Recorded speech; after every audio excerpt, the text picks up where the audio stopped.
বন্ধুরা, এই যে দেখেন আমার কফিলের ছেলের জন্য একটা সান্ডা ধরছি।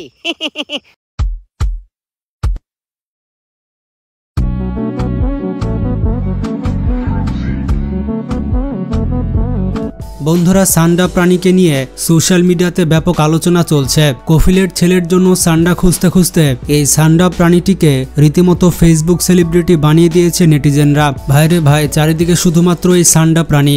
দেখতে দেখতে পুরো চোখ ঝালাপালা হয়ে গেল। বন্ধুরা, সান্ডা প্রাণী হচ্ছে আগামিটে গোত্রের অন্তর্ভুক্ত সরীসৃপ প্রজাতির প্রাণী। এটি কিন্তু গুইসাপ নয়। গুইসাপ আর সান্ডা কিন্তু পুরোপুরি আলাদা।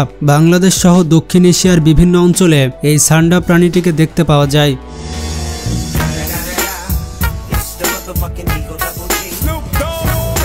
তবে ইদানিং সোশ্যাল মিডিয়ায় আরবদের যে প্রাণীটি খাওয়ার ভিডিও ভাইরাল হয়েছে সেগুলো মূলত দব প্রাণী। দবকে অনেকে সান্ডা কিংবা গুইসাপের সাথে গুলিয়ে ফেললেও এই দব কিন্তু একটি ভিন্ন প্রাণী। সান্ডা প্রধানত তৃণভোজী, তবে কখনো কখনো পোকামাকড় ও অন্যান্য ছোট প্রাণী যেমন টিকটিকিও খেয়ে থাকে। এদের লেজগুলো মোটা ও কাটার মতো খাদযুক্ত। সান্ডার আকার ছোট হলেও দেখতে হুবহু গুইসাপের মতো। আরব অঞ্চলে এই সান্ডা পাওয়া যায় না এবং তারা এটি খায়ও না। কিন্তু আরবে যেটি ভাইরাল হয়েছে সেটি হচ্ছে দব। দব কিন্তু আকারে অনেক ছোট হয় এবং এটি সাধারণত 90 সেন্টিমিটারের বেশি বড় হয় না। এর লেজ হচ্ছে মসৃণ, দেখতে সাপের লেজের মতো এবং এরা মরুভূমিতে বসবাস করে। এরা কিন্তু পানির ধারে কাছেও যায় না। দব সাধারণত তৃণভোজী এবং এরা সাধারণত খাদ্য হিসেবে ফড়িং, পঙ্গপাল, পিঁপড়া, তাজা ঘাস খেয়ে থাকে। অন্যদিকে গুইসাপ আকারে অনেক বড় হয়ে থাকে এবং লেজ চ্যাপ্টা হয়ে থাকে। বাংলাদেশ, ভারত, পাকিস্তান সহ এশিয়ার বিভিন্ন অঞ্চলে এই গুইসাপকে দেখা যায়। এই গুইসাপ জলে, স্থলে, ঝোপ জঙ্গলে এবং ডোবায় থাকে এবং এটি খাবার হিসেবে বিষাক্ত কীটপতঙ্গ, সাপ, বিচ্ছু, গিরগিটি ইত্যাদি হলেও দব, সান্ডা এবং গুইসাপ পরস্পর থেকে আলাদা। আবারও বলছি, দব, সান্ডা এবং গুইসাপ পরস্পর থেকে আলাদা। ইসলামী শরিয়া অনুযায়ী সান্ডা ও গুইসাপ খাওয়া হারাম হলেও দব খাওয়ার বিষয়ে ভিন্ন মত রয়েছে। রাসূল সাল্লাল্লাহু আলাইহি ওয়াসাল্লামের যুগে আরবের সাহাবীগণ এই দব খেতেন। নবীজি এটি নিজে খাননি, তবে সাহাবীদের খেতে নিষেধ করেননি।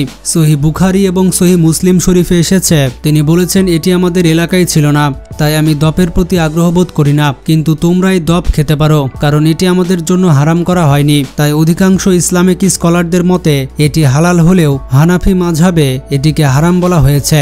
যারা হানাফি অনুসারী হয়ে থাকে তারা শুধুমাত্র মাছ জাতীয় প্রাণীকে হালাল মনে করে। তাদের মতে সরীসৃপ বা উভচর প্রাণী খাওয়া জায়েজ নয়। মালিকি, শাফিহি ও বাকি মাযহাবে উভচর প্রাণী খাওয়া নিষিদ্ধ হলেও দব খাওয়াকে জায়েজ হিসেবে গণ্য করা হয়।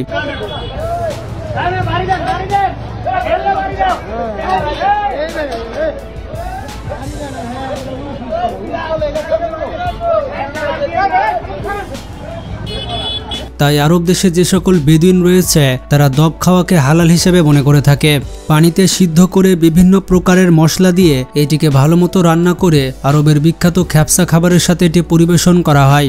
সুস্বাদু খাবার ছাড়াও সান্ডার একটি বিশেষ বৈশিষ্ট্য হচ্ছে এই সান্ডার তেল। এই সান্ডার তেলগুলি আয়ুর্বেদিক চিকিৎসায় একটি গুরুত্বপূর্ণ উপাদান হিসেবে ব্যবহার করা হয়। বলা হয়ে থাকে এই তেল পুরুষদের যৌন সমস্যা সমাধানে ও সক্ষমতা বৃদ্ধিতে বেশ কার্যকরী। এছাড়াও দেহের ব্যথা উপশম করতে এই তেল মালিশ করতে হয়, এতে করে শরীরের ব্যথা কমে যায়। তবে এর কোনো বৈজ্ঞানিক ভিত্তি বা প্রমাণ নেই।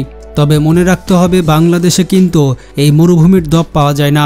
তাই কপিলদের মতো দবের বিরিয়ানি খাওয়ার শখ জাগলে ব্রয়লার মুরগি কিংবা পোল্ট্রি মুরগির বিরিয়ানি রেঁধে খেয়ে ফেলুন। এই মাল একের মাল সান্ডা দাওয়াত রাখেন আমার রুমে আজকে। এই দেখেন আগে কি করতেছি, এখন এস্তারা ভাড়া আছে, এই জন্য সিস্টেম করবো না। সিস্টেম করবো কাস্টমার গেলে গা, এই জন্য এই যে মাইনে ধুয়ে দিছি আর কি, যেন না যাইতারে।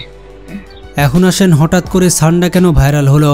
সামাজিক যোগাযোগ মাধ্যমে হঠাৎ করে কেন্দ্রবিন্দু হয়ে উঠেছে একটি নিরীহ মরু প্রাণী। এই প্রাণীটিকে বলা হচ্ছে সান্ডা। মিমস ভিডিওর মাধ্যমে এই প্রাণীটি শুধুমাত্র ভাইরালই হয়নি, বরঞ্চ জন্ম দিয়েছে কিছু সামাজিক ও সাংস্কৃতিক প্রশ্নের। সাম্প্রতিক সময়ে প্রবাসী বাংলাদেশিদের ঘিরে ভাইরাল কিছু ভিডিওতে দেখা যাচ্ছে তারা মরুভূমিতে ছুটছেন এক ধরনের টিকটিকির পেছনে।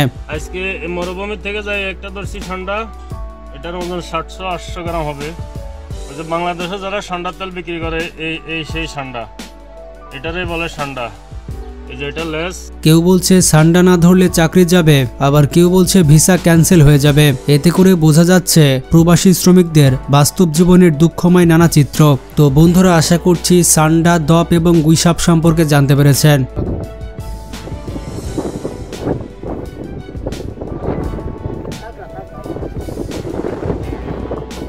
ভিডিওটি কেমন লাগলো কমেন্টে জানান, আর ভিডিওটি বেশি বেশি শেয়ার করে সবাইকে জানিয়ে দিন যে আসলে সান্ডা কি আর এটি আমাদের খাওয়া যাবে কিনা। তো ভালো থাকবেন, সুস্থ থাকবেন, আল্লাহ হাফেজ।